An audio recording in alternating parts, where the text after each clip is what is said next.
20 factories destroyed, 5,000 jobs lost due to Israel's offensive on Gaza. Head of the General Federation of Trade Unions Sami Al-Amasi has confirmed that 20 factories were destroyed during the last offensive on Gaza, and 5,000 workers had lost their jobs. In a statement, Al-Amasi disclosed that the latest Israeli offensive inflicted a massive blow to the economic sector in the Gaza Strip. He noted that it aggravated the already weak economy, which has been suffering for more than 1.5 decades, with increased adversity due to COVID-19.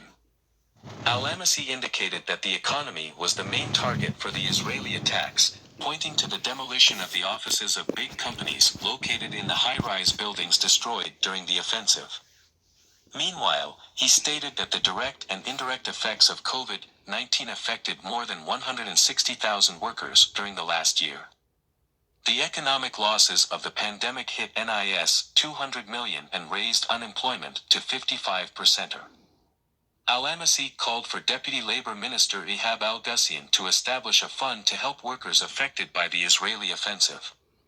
He also called for Arab, Islamic and international trade unions to support the Palestinians and their cause, as they are enduring harsh conditions under Israeli occupation. If the quality of women around you are unavailable, consider the Amazing. But while this video gets started, Shalom. First and foremost, want to give all praise, glory, and honor to Yahweh, Bahashem, Yahweh Shai, Bahashem, Harakakadash. Double honors to all the elders and apostles of GMS that taught me this truth.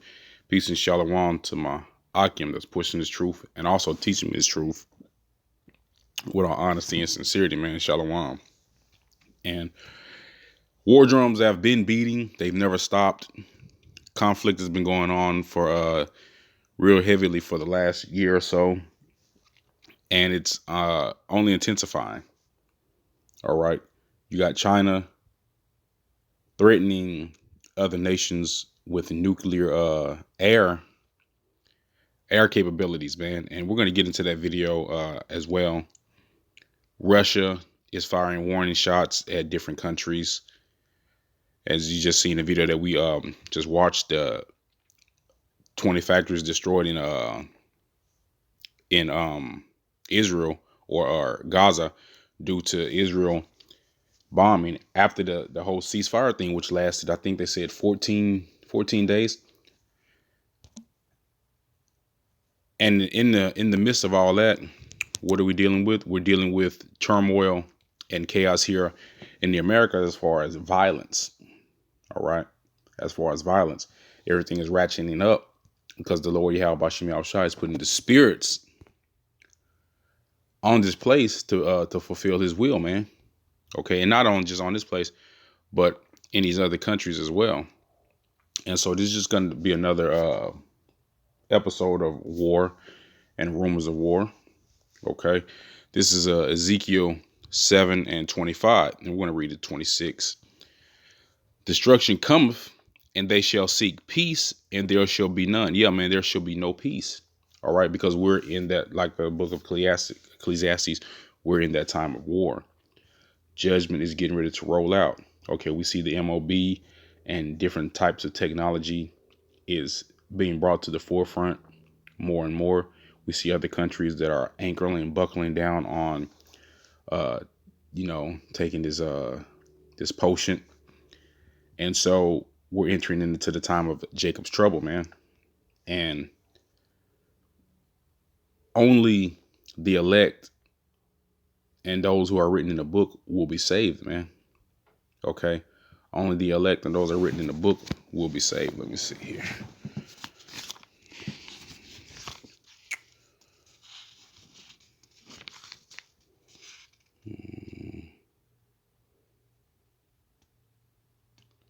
So like I'm looking for a scripture right quick.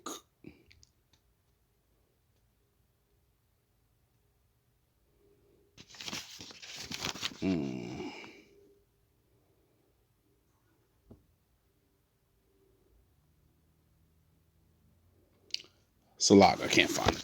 But anyway, yeah, destruction cometh, and they shall seek peace, and there shall be none. Mischief shall come upon mischief, and rumor shall be upon rumor. Then shall they seek a vision of the prophet, but the law shall perish from the priest, and the counsel from the ancients. Okay, so you're not going to be able to get the word from the man of the Lord, who the Lord have sent out. Okay, Lord willing that we are those men. You damn sure are not going to be able to get the word from your Creflo Dollars, your TD Snakes, and your Joel Osteens, man. Right? Goddamn me. What's his name? I can't think of his name at this. I can't think of his name, man. I forgot his name, but it's all good. It's no importance. So yeah, man. When this thing ratchets up, people are going to seek peace, but they shall not find it, man. All right. There should be no peace in the Middle East. All types of shit is going on. South China Sea conflict fears surge as Philippines bolsters patrols. Tensions in the South China Sea continue to escalate, with the Philippines significantly increasing patrols to beyond anything seen in recent years. The Asia Maritime Transparency Initiative, AMTI, which provides tracking data, noted a huge increase in activity. 13 military or law enforcement ships from the Philippines sailed through waters surrounding the Spratly Islands and Scarborough Shoal at least 57 times in the period between March 1st to May 25th. It read, this was a substantial increase over the previous 10 months, when 3 vessels were tracked, making 7 total visits to contested features. The note also highlighted the drastic boost in patrols was beyond anything seen in recent years from the country. Earlier this month, China imposed a 3-month fishing ban in the northern part of the South China Sea. It was viewed by observers as Beijing's latest attempt to assert power over its neighbors. The Philippines, in turn, rejected the annual summer fishing veto and urged its vessels to continue fishing in the territorial waters. The fishing moratorium imposed by China since 1999 runs from May 1st to August 16th. It covers areas of the South China Sea as well as other waters off China. Greg Poling, director of the Asia Maritime Transparency Initiative at SAIS, said Beijing is now more capable of imposing the fishing prohibition than in previous years. Speaking to ABS-CBN News, Mr. Poling said, China is a lot more capable of enforcing it than it has been in years past. This ban has been going into effect every year since 1999, and it applies to the northern half of the South China Sea. I've been in Vegas. See, the thing with the Chinese and Philippines, again, man, is ratcheting up, man. Is ratcheting up. Yeah, we're getting most of our information at the moment from this. A lot. Let me rewind this one a little bit. Russian forces have fired warning shots at a Royal Navy destroyer after it allegedly entered the country's territorial waters in the Black Sea, the Russian Defense Ministry has said. A border patrol boat fired shots at HMS Defender, and a warplane dropped 4 bombs close to the ship, according to a statement quoted by a Russian news agency. Well, our correspondent Jonah Fisher is in Kiev for us. Jonah, this news is just in the last hour. Tell us more about what we know.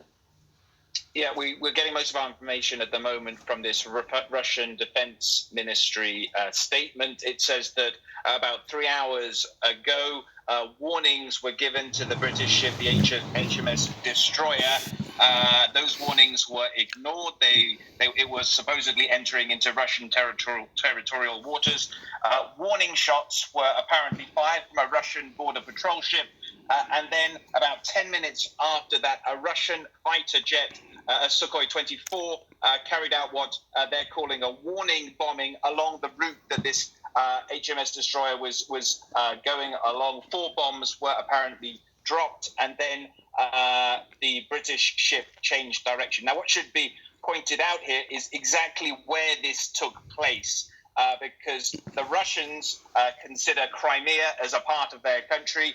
Great Britain, the international community, does not. They consider it to have been illegally annexed by Russia and to, under international law, to be part of Ukraine. Yeah. So, yeah, you got Esau fighting against Esau, man. Okay. These different nations coming up, all of them handling swords, man. Like the book of Ezekiel says. I want to get this... I want to get into this one. I'm gonna just play this real quick. I don't want to get into this one video that surfaced last night. Let me see. No, not that one. Not that one.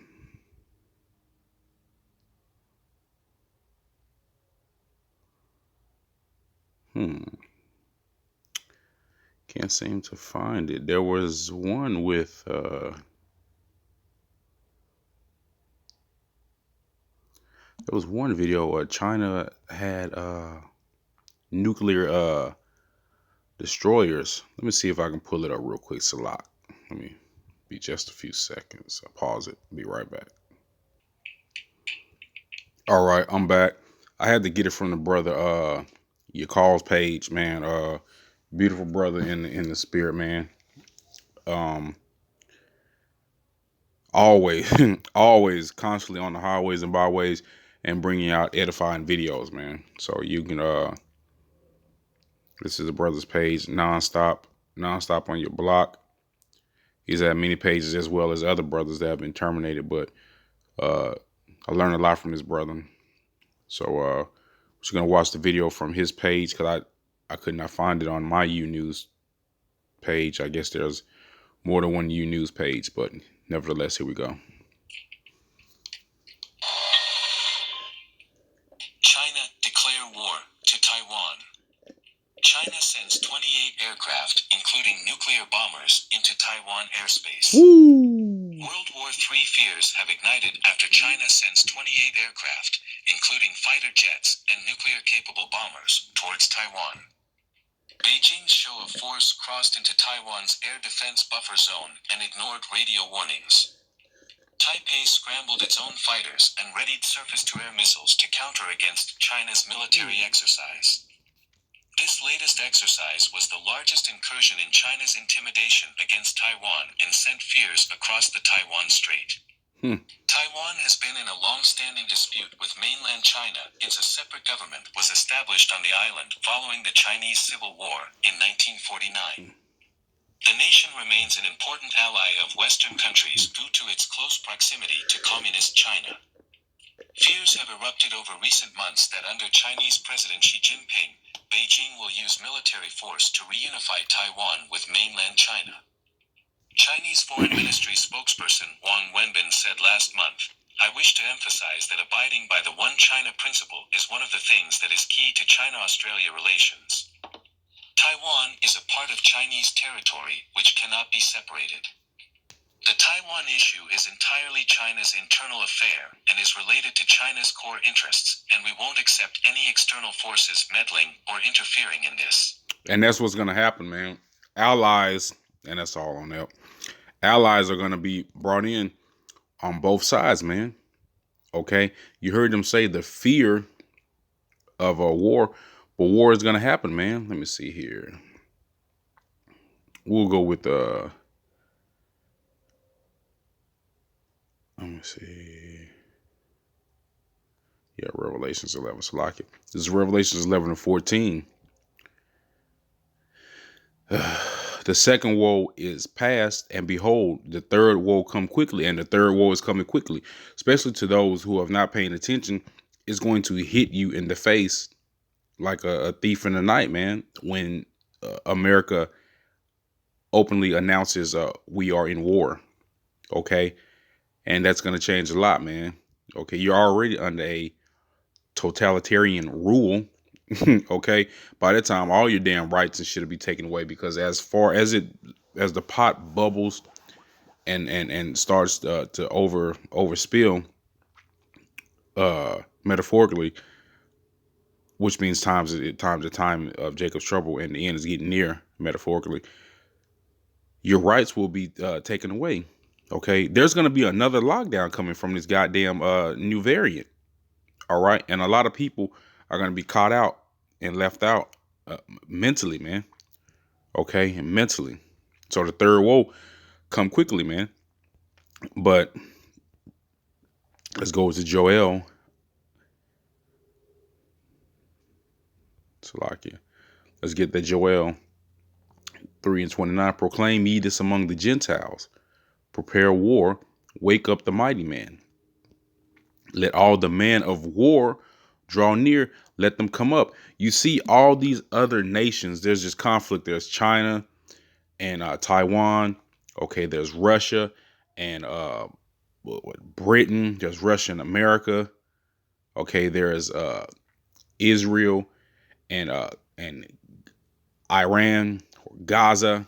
Okay, Syria and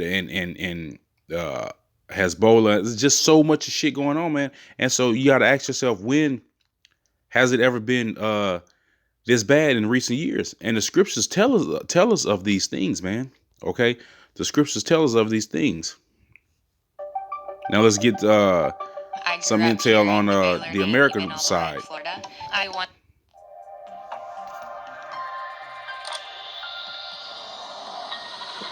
Rocket targets Iraq base hosting U.S. troops. A rocket Sunday targeted an Iraqi air base hosting American troops, a security source told AFP, the latest in a series of attacks the U.S. blames on Iran-linked militias. The assault on the Ain al-Assad base came as pro-Tehran groups hailed the election of Iranian ultra-conservative cleric Ebrahim Raisi as the new president of the Islamic Republic, with some saying it reflected the failure of America's pawns in the region. The attack also comes 10 days after the U.S. offered a reward of up to $3 million for information on strikes against its citizens in Iraq. U.S. interests in Iraq have come under repeated attacks since October 2019, including with rockets, with Washington routinely blaming them on Iran-backed factions.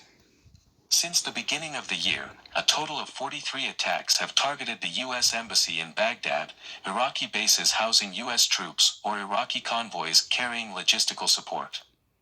Pro-Iran groups in Iraq are campaigning for the departure of the remaining 2,500 U.S. troops deployed in the country as part of an international coalition to fight the Islamic State group. The Iraqi government declared that fight won in late 2017. On June 10, the U.S. Department of State's Rewards for Justice program urged Iraqis with any information concerning anti-American attacks to come forward. And those people don't want their asses over them, man. That's bottom line. And they're not supposed to be. Ultimately, they're not supposed to be there, man. All right, I have to make a whole. There's so much war talk going on. I have to make a separate folder just for war, man. Okay, because again, that's the time that we're in. Okay, proclaim ye this among the Gentiles, you other heathen nations. Prepare a war. Wake up the mighty man. Let all the men of war draw near. Let them come up. All these different nations are coming up. You got Australia talking shit, China, Russia, Venezuela, okay, South Korea, North Korea, America, Israel, Iran. All these heavy hitters are talking, man. Okay, beat your plowshare to the swords and your pruning hooks into spears. Let the weak say, I am strong. All these small nations compared to America have allied together, and now their chest is out, man. Okay, now they're saying that they have nuclear capability and allies to take on anyone. Okay, especially America. And this is what this is aimed at, all right? Assemble yourselves and come all ye heathen, and gather yourselves together round about. Thither cause thy mighty ones to come down, O Lord Yahweh. Let the heathen be weakened and come up to the valley of Jehoshaphat, or Yahweh Shaphat, which we all know is the valley of decision. For there will I sit to judge all the heathen round about. And how is he going to judge? Through war, man. Okay, through war. Let's get that. Let's get that real quick. This is Ecclesiastes 30. So like Ecclesiastes 3 and 8. A time to love, a time to hate. Actually, let me just get so you can get the full chapter, or not the full chapter understanding. Right here, he's saying that to everything there is a season and a time to every purpose under heaven. All right, and where is heaven? The earth, man. Okay, there's a time and a place for everything. Okay, and right now we are in a time to love and a time to hate, a time of war and a time of peace. We're not in the time of peace right now, right? And like the brother Yakal was saying, peace just means restoration, all right? America's not going to be restored, man. All right, America's going to be destroyed. How? Through nuclear war, man. Okay. It's just the setup is just coming, man. All right. The stage is being set, and the Lord Yahweh Bashim Yahushua is going to have that final curtain call, man, to where America is utterly destroyed, man, to smithereens, man. Now, I don't know what's going on here. Man, I tell you. Salak, y'all. I'm not even sure what this is about. Here we go. Where were we? Okay. Verse 12. Let the heathen be weakened and come up to the valley of Jehoshaphat, for there I will sit to judge all the heathen round about. Put ye in the sickle, for the harvest is ripe. Come get ye down, for the press is full, and the fats overflow, for their wickedness is great. Okay. And we know the harvest is the end of the world, man. Okay, according to what is that? Let me see here. According to Matthews, I'm not sure the exact chapter. According to Matthews, I think it's the 13th or 16th chapter, could be. Salakia for not having that. But yeah, the harvest is the end of the world. Okay, moving down, verse 14. Multitudes and multitudes in the valley of decision, for the day of the Lord Yahweh is near in the valley of decision. Okay, multitudes, armies after armies after armies are over there in the Middle East area, man. Okay, gathering together, man. There's a lot that's not being reported as well, man. A lot of people forgot that more than like 40 to 50 American tanks were shipped over there, man. And that's what we know of, man, as of last year. Okay, guarding the quote unquote oil fields and all this other shit. But we know that's not what it's for, man. Okay, verse 15. The sun and the moon shall be darkened, and the stars shall withdraw their shining. Verse 16. The Lord Yahweh shall roar out of Zion and utter his voice from Jerusalem, and the heavens and the earth shall shake, but the Lord will be the hope of his people and the strength of the children of Israel. Now, this hasn't happened yet, and you can clearly see that the Lord is here to establish and protect his people, man. Okay. So that's it. That's pretty much it for this lesson, man. As news comes throughout the day, Lord willing, I'll do more updates. You can just feel that, something's getting ready to break, man. And we hope it does, man. All right. Shalom.